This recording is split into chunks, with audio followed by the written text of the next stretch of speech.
Законската шема на процесот за следење на комуникации треба да изгледа вака. Операторите за телекомуникации се на стартот. Преку нив се одвиваат комуникации кои може да се следат. Сообраќајот од прислушуваните телефони се регистрира преку медијацијски уред, ЛИМД. Преку уредот разговорите се прислушуваат, а процесот го вклучува ОТА со судска наредба за следење. Содржината преку помалите уреди, наречени ЛЕМФ, оди во надлежните институции кои смеат да прислушуваат. Тоа се Агенцијата за национална безбедност, која е единствена што смее да следи за истраги или за превенција при сомнежи за тероризам, за противдржавни активности и за корупција од висок профил.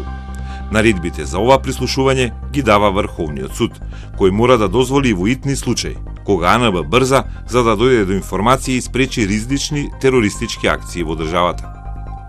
Вториот сегмент се агенции за спроведување на законот, како што се сектор за организиран криминал на МВР, финансиската полиција и царината.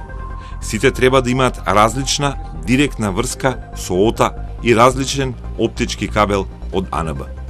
За кривични истраги, дозвола за следење комуникации бара обвинителството за организиран криминал и одобрува надлежниот Скопски кривичен суд.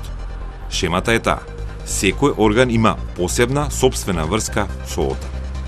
Обвинувањата на Чулев беа дека не е така, особено за делот на МВР.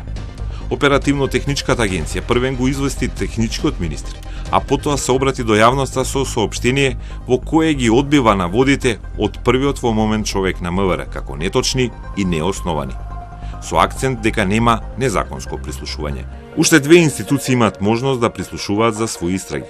Прва е царината, за која ова е нова можност.